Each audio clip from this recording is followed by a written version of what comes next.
Good morning, everybody, and welcome to Ask Our Doctor, our bi-weekly live stream here on YouTube, where we look to you, the audience, to ask questions from our doctor. Any and all health questions are welcome. Of course, we specialize in prevention of disease. We look at medicine and health in general from an integrative, functional approach, using all of the tools and resources available to us, including things like nutrition, lifestyle, diet, bioidentical hormones, vitamin IVs.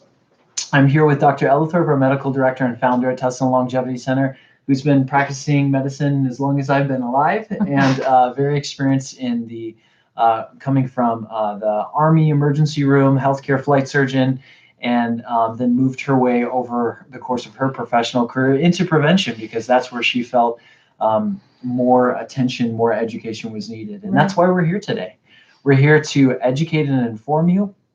And I do want to note that we want to make sure that any and all health questions that you are following up, of course, with your healthcare provider. This is not a substitution for a medical office visit. So please take this as educational material for further investigation and follow up with your doctor. Dr. Ellithorpe, thanks for joining us today. Always a pleasure. Always fun to try to create another avenue for our patients and people to get information on preventative healthcare. It is, yes.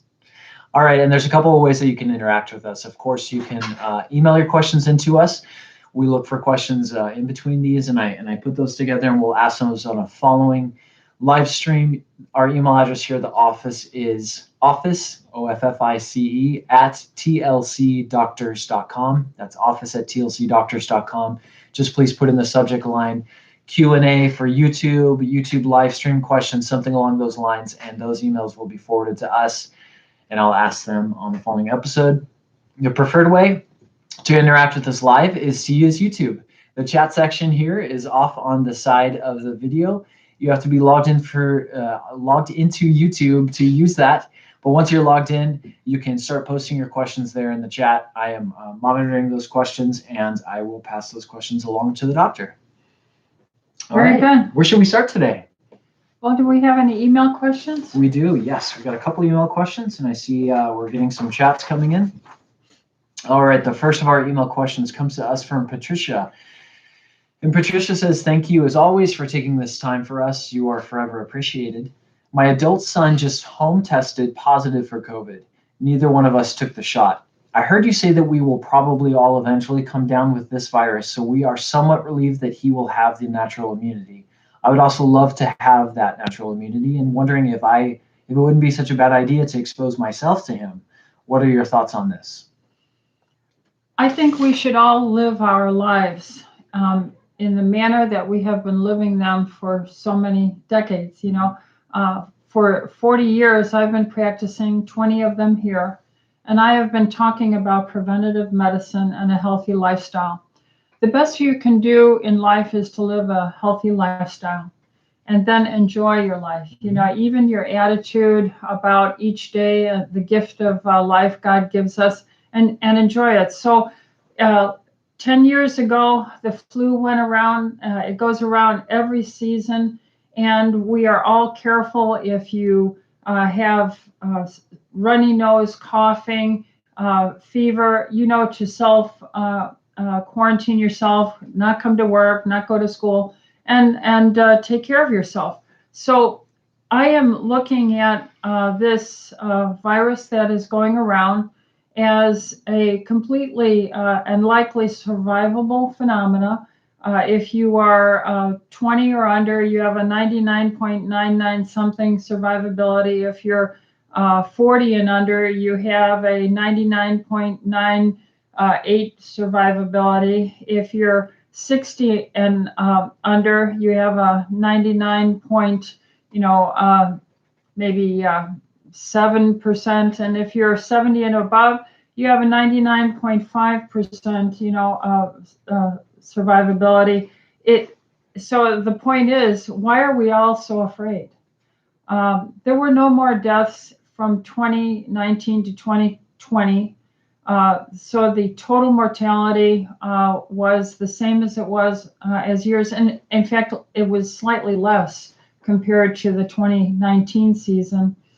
And we have to stop fear. Fear is immunologically suppressive. You need to get out, breathe fresh air, exercise, get a good night's sleep, take your vitamin D, get sunshine. I recommend Juice Plus as a powerful immuno-enhancing agent, well studied over the many decades. And there's rumors that the Nobel Prize is going to be awarded for the polyphenol research in the Juice Plus series this year. We have immune supportive items. If you could hand me the immune support. We just came up with immune support to try and put all things kind of in one item. Our immune support has the quercetin in it. There's natural antihistamine, natural antivirals that you can be taking, and acetylcysteine. It's got the mushroom to enhance your T cell immunity, NK killer immunity. It's got the zinc in there and the selenium minerals and vitamin C. So we put everything into this one item. So what do I think you should do? Live your life. We're probably all going to get exposed, and just like we've all been exposed to the flu. If you happen to get a few days of fever, aches, myalgias, and stuff, you've got to stay home and drink plenty of liquids and rest. I am not afraid of this. I haven't shut my doors one day. I am almost 70 years old, and I've seen all these patients for the now coming up to almost 2 years. And I am doing very well, and I don't live in fear, and I'm not worried about it. I'm sure I have great immunity, and I would just reassure everybody that if you take care of your health will take care of you. Absolutely.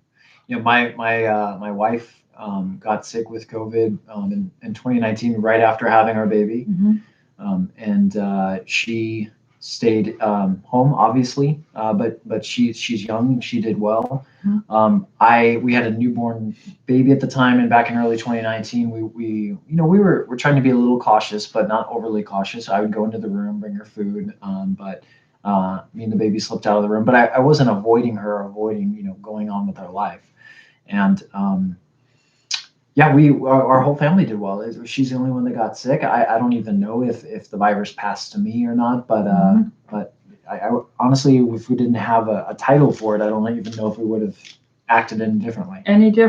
Yes. So live your life. The survivability is fantastic, and it should be a wake-up call, though, to what we're saying. To take care of yourself. Survivability is good if you have a solid immune system and you're living a healthy lifestyle. So, if you aren't getting a good night's sleep, work on improving your sleeping hygiene. If you aren't exercising, make a plan to get into that. If you aren't drinking enough water, make a plan for that. If you are overweight, make a plan to be low carb, because sugars, starches, fruit sugars, all those starchy processed carbohydrates, packaged foods suppress your white blood cell immune function. And so if there ever was a time, maybe we'll use this for our advantage to inspire us to do, a healthier lifestyle. Right. And if you have access to it, go into a clinic that can give you a high dose vitamin C. Yeah, absolutely. We have the high dose vitamin C. We have the vitamin D. We monitor the levels, and we have great immune supports. And I think everyone's going to do fine. So Patricia had a follow-up question. What is the ideal supplement protocol to boost him up? And what are the directions for taking ivermectin as a symptomatic person if he can obtain it?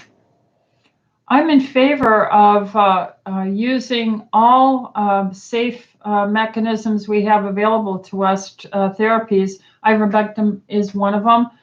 It's been well studied. I think it's foolish, the media reports we're seeing that are trying to frighten people about that. The Nobel Prize was given for ivermectin in 2015 as one of the World Health Organization's most important medications listed. And if you look at Africa and those areas where they use it as their Sunday pill once a week to prevent parasitic, worms, parasitic diseases, you'll see that there really was no COVID concern at that region of the earth. So I'm in favor of ivermectin, hydroxychloroquine. I just went over Immune Protect. Now, there isn't any vitamin D in that because we like to give vitamin D separately so I can enhance or decrease it if I want to.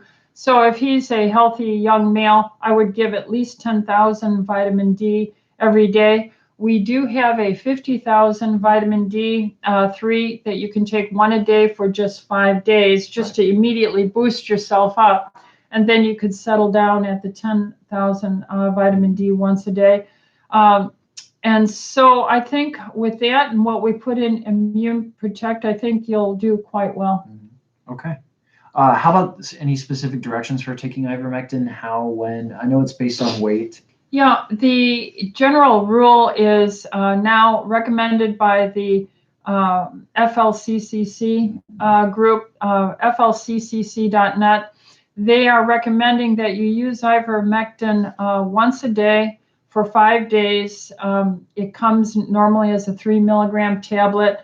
If he's about 180 pounds, that's an average male, I would imagine he would take 6 a day for 18 milligrams daily for 5 days. And then I would use it twice a week thereafter for about 3 months, so you avoid any long hauler syndrome. Okay. Thank you, Dr. Althorpe. All right. The last email question we got in this week was from Ophelia, who says, Dr. Rita, I thought I understood you say that you have been vaccinated. Is this correct? If you have, why did you choose to get vaccinated, and which vaccine did you choose and why? I did not get vaccinated. Yeah, I'm not sure how that came up. Maybe you're talking about natural immunity or something like that. Right. Okay. She might have misunderstood back when I was 30 years old. Okay. Yes, we're talking I about was that. vaccinated by requirement on active duty and the flu, and I got the Bell's palsy, and I still suffer with it today. Okay. What other options do I have if my levels of lead, gadolinium, thorium, and mercury come back very high? What are the side effects of these metals in the system? I already started chelation therapy, but what else can I take to help bring the levels down? EDTA suppositories, possibly.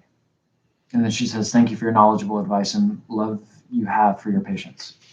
The EDTA chelation is a broad spectrum for all these heavy metal toxins, including mercury, cadmium, gadolinium, lead, arsenic, aluminum, and uranium, and on and on.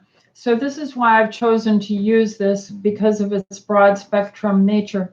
The other reason I use it is because it's been around about 70 years in research and is extremely safe.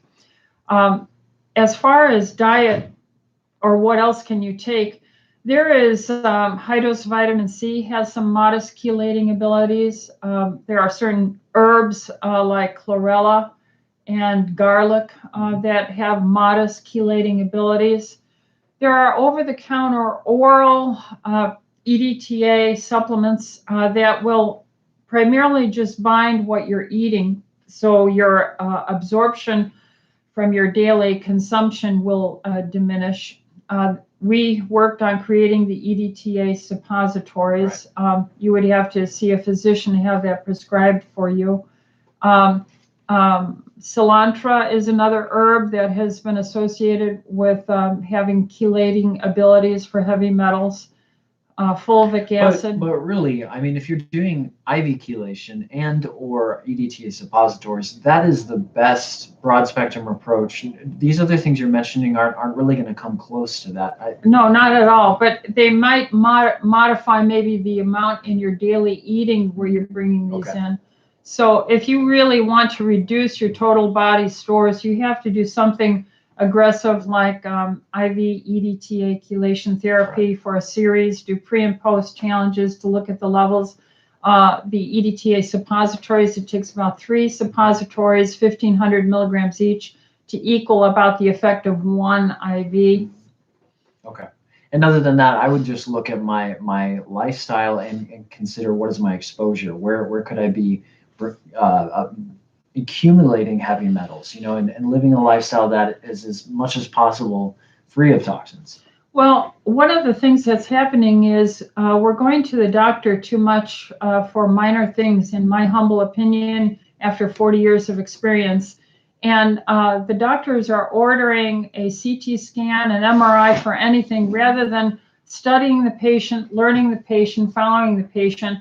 And that imaging study has to have a contrast, and that contrast is heavy metal.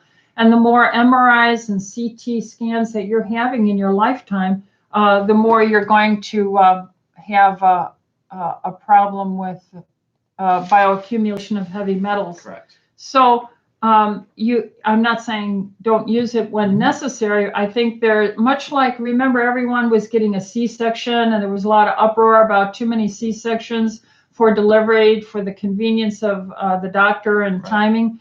I think the same has happened with CT and MRI. We're ordering it too much, and the doctors are undereducated about the impact of the gadolinium, which is neurotoxic, has the paresthesias, can have some oxidative stress, has links to kidney damage, liver damage, cancer, and so forth. So we have a great article on that, and I do have some references if you go on our website, tlcdoctors.com, and you look at IV chelation, you'll see my blog, and I have some references to it there. There's another, I don't know if we put this up on the website, but that other, the neurotoxicity of gadolinium. Write that paper. Yeah, so we have these here, and it's a very good question, so be cautious. Now, everywhere you go, there is lead in the environment. So over the past couple hundred years, industry has churned up all this lead in machines and in the gasoline and in the jet fuels. And so there's a faint few centimeter depth of dust, you might say, on the whole planet of lead. So every breath you take in, you're breathing in lead ions and other heavy minerals. It lands on the ground, your fruits and vegetables draw it up into it, and it gets into the water. So you cannot remove yourself from heavy metal exposure per se.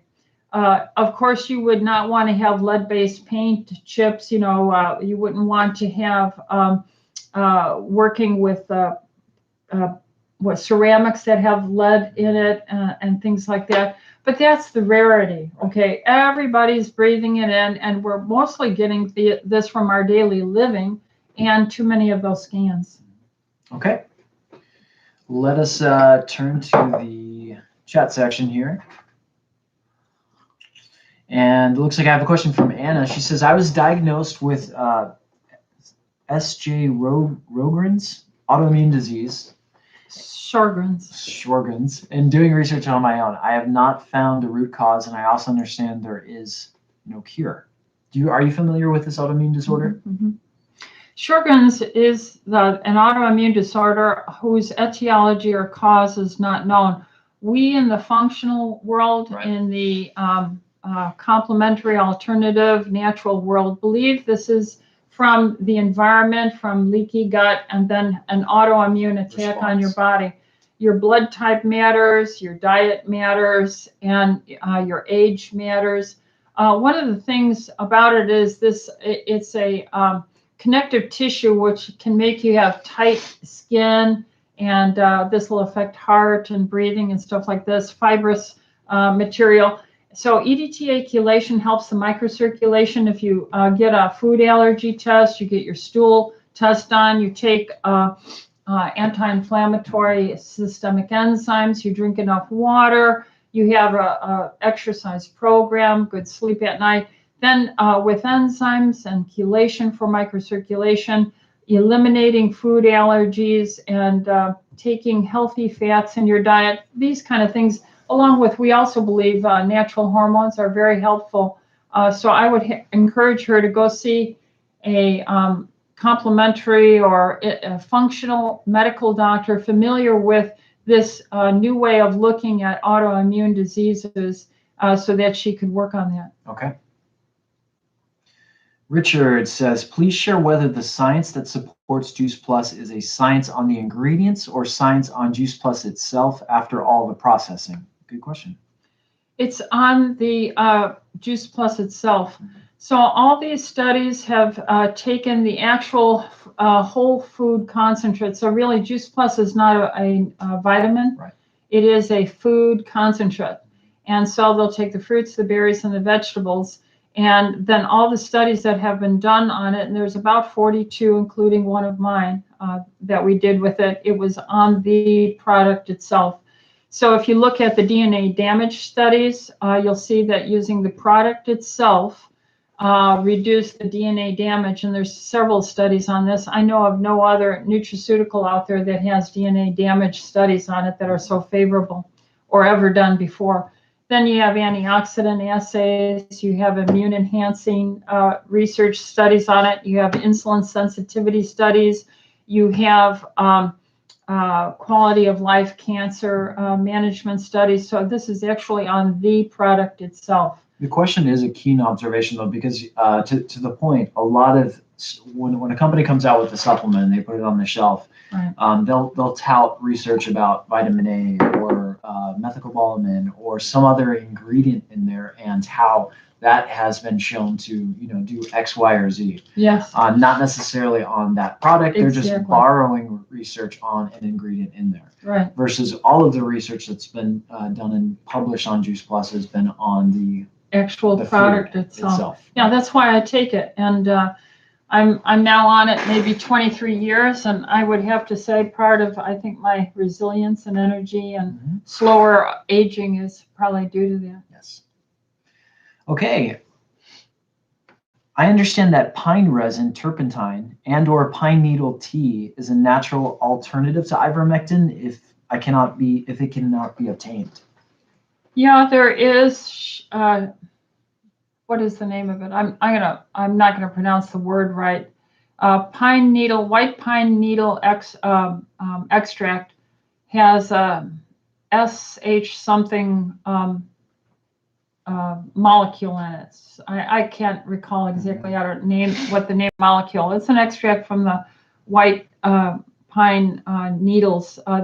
And you can make this with your own espresso. If you dry the pine needles and you crush them up with a pulster and a masher, and then you put it in through like an espresso, you can express out that stuff. And it has the ability to be able to bind the spike protein and modify that impact in your body. So yeah, this is going around the media in the alternative news and in functional medicine. I think Mike Adams from Natural News has put a lot out on that.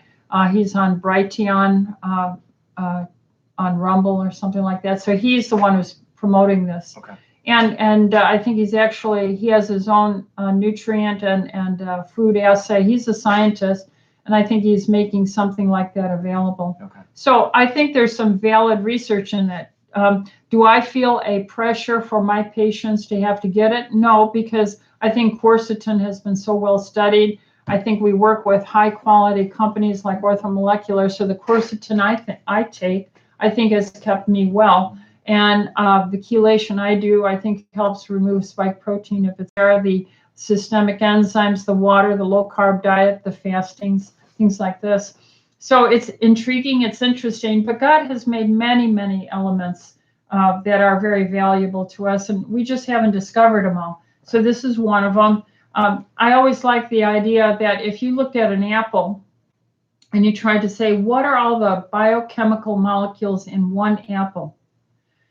They have actually listed nearing maybe 10,000 molecules in an apple, but they all admit as scientists in food research and assays that that's just scratching the surface of what is contained in one organic apple. So we can't get caught up that one item is the end-all be-all. It's the totality of your lifestyle. It's your mood even. That feeling of hope and looking forward to tomorrow and building future. So I am for faith, hope, and love, and the Bible talks about that. And I'm grateful for pine needle extract, and it's intriguing, but I don't think you should worry about it as if you have to get this. Right.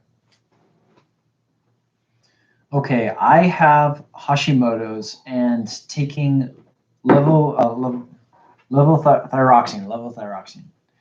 One particular large nodule being watched. A holistic doctor suggested I ask my HMO provider to test DHEA sulfate, and my primary is questioning why.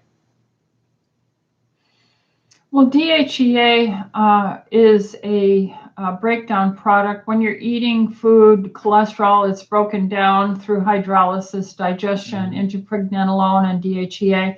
And these have other functional aspects in your body.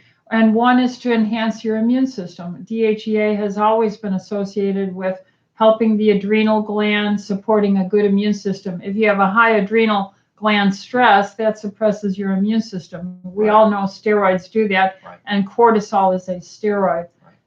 So DHEA helps support balance with your adrenals, which supports your immune system.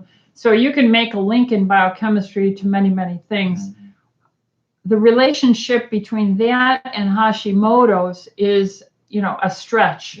So, but they are related in the sense that if you are very stressed out and you have a lot of autoimmune phenomena, your immune system is probably not up to par, and maybe DHEA would be helpful. But as far as some direct linkage, no, I don't see any direct link. His holistic doctor might not be ordering DHEA particularly for Hashimoto's. It might be just something that they're looking at to get an overall picture of the person. So correct. Maybe the HMO doctor is a little confused, trying to see what the link is, and there might not be one. No, I don't think there is anything direct. But if you're in the world of functional medicine, these are really doctors who have really gone into full-time personal study to enhance their biochemistry and physiological basis of understanding human health and disease and prevention. So that's where it's coming from. Okay.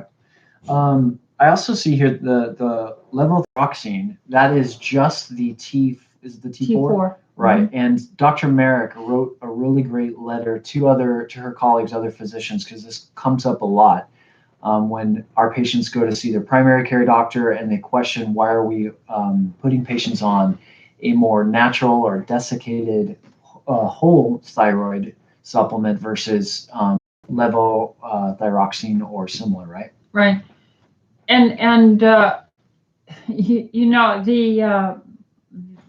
can't make money on whole glandular thyroid. But if you have the patent or something on, like now it's called Trilocent. And so it's all about money, basically. It's really, I don't believe, about what's best for the patient. So, you prefer like a natural desiccated thyroid, like an NP thyroid, Armour thyroid, Nature thyroid. Right. Simply because I think it serves a greater swath of the physiology of the human body that we don't even know about. Right. So I've been using that for 40 years on my patients, and I think they consistently do better than on a levothyroxine, Synthroid, or Trilocent. Right. And a functional or a holistic doctor is not just going to look at your T4. They're going to look at your TSH, your free T3, free T4. They're going to look at more of a comprehensive panel on your thyroid. T4 is the precursor to the true metabolically active thyroid hormone T3. Got it. So I only really care about what your free T3 is. That's your real hormone. T4, it's nice to know, but it really is not impactful to me. Okay, great. Next month, so Donna says, next month I travel to Dallas for a trade show and I am not vaccinated. Wondering if I should stop by and get a prescription for ivermectin to take with me or to take as a preventative. I would see your doctor and address that. And I'm all in favor of preventative for that purpose. But having a good level of vitamin D, being on a low-carb diet, drinking your water, getting your sleep, taking systemic enzymes, and if you're older, digestive enzymes, and taking a good immune-enhancing supplement because our diet system is so compromised, our food quality, with something like Immune Protect or Juice Plus or both. I use both. Yeah, I'm really proud of this Immune Protect. This is something that you and the doctors put together after working with many different supplements from different vendors for a long time. We sort of created a super formula, especially after COVID, all the different therapies that you're talking about, we combined it into one. So I would reach for Immune Protect. Before I travel anywhere, I always try to get an immune drip, IV, and one when I get back as well, too. Well, I see that we had some more comments in there, but great to see that we got through all of the chat questions and we got through all the email questions today. I have to get the doctor ready for her first patient in the morning. Come back on Mondays at 6 p.m. Dr. Ellithorpe has dedicated her personal time to come here and spend a longer amount of time with you. So if you haven't already checked out the Monday 6 p.m. Pacific episode here on YouTube, check that out. And if you haven't already, please do subscribe to the channel. That helps us out. If you like today's video, hit that like button, and you'll be getting notifications as we post more content. We just had a meeting yesterday, and we're working on educational pieces that we're going to produce and be sending out on a non-scheduled basis. So thank you so much for joining us. Dr. Ellithorpe, thank you for your time today as always. Everybody out there, stay safe, stay healthy, and keep your chin up. Thank you so much. God bless. God bless.